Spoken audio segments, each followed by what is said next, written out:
kain. Hi guys. Ayaw mo? Diwag. Tara kain daw mga katropa. Eto, dalawa lang kami. Ang inarteng dalawa namin kasama. Bakit kaya? Masarap naman ulam, merong tilapia. Siyempre sinamahan pa ng pansit. Napakasarap talaga neto mga tropa. Pero itong dalawa pa, ayaw pa. Patawag-tawag pa. Lalapit din pala. Ayan na, itong batang ito. Ano, natakam ka rin? Nakita mo ba si ulam masarap? Mayroong pansit pampahaba ng buhay at syempre tilapiyang buhay tilapiyang paksiw mga tropa. Ito talaga si Jancy. Talagang hindi matatawaran pag sumubo.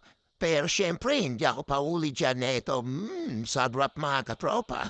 Ito naman si Eji nag-iinarte pa. Parang ayaw na hindi. O ano, bahala ka. Uubusin namin to kung ayaw mo. Napakasarap na ito, pansit at tilapia. At buka yata hindi nakatunog si Kalbo, wala pa.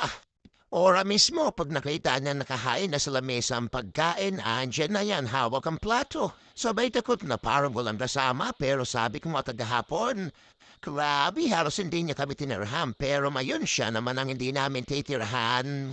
At eto na, paubos na, sobrang eksinang pa, parang hindi abot siya. Kawawa naman itong si Kalbo, walang tanghalian. At eto namang si EG, parang gusto ng dapa ng pagkain. Wari mahinhin, pero tuloy-tuloy naman subo. Kanina payaw-ayaw ka pa, pero may ambarat ang banat siya. Tara mga tropa, paubos na pagkain. Eto, wala talaga dumating. Hindi dumating si Kalbo, para nayatragan kumain. O baka naman nakapagsubi na, nakapagtabi na siya, kaya wala ngayon.